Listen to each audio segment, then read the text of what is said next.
مستقبل الاستثمار في مصر. مساء الخير، اهلا بكم وحلقه جديده من برنامجكم الاسبوعي علشان بكره. بين الصعود والهبوط كانت الاحداث في اروقه البورصه المصريه. الى اين تذهب ايرادات قناه السويس؟ بد من مواجهه سريعه لهذه المواقف. هل احنا بحاجه الى تعديل تشريعي؟ احنا عايزين تعديل هنا. اضطرابات العمال، الحصول على فرص عمل وقوانين النقابات. انا هدربه وهدخله في قاعده البيانات يا فندم. تفرض ضريبه على الثروه. البورصة المصرية واخبار سوق المال، حوارات جريئة. بيقولوا ان تمويل الاخوان المسلمين بيدعم من قبل السعوديه وقطر. الاخوان لا تمد يدها لاحد.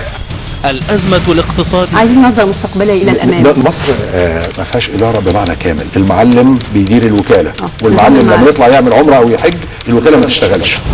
اضطرابات العمال. دمياط حققت المعادله الصعبه. احنا بنصدر لكل دول العالم. ازاي نعمل ثقافه؟ احنا بينقصنا فعلا ثقافه العالم. في مشاكل بيعاني منها العماله المصريه في الخارج. هذا الملف لم ياخذ مني الرعايه الكافيه في خلال الفتره اللي فاتت. هل الضرائب حلال ولا حرام؟ هل مشروعه ولا مش مشروع؟ ممكن يسن قوانين وتشريعات.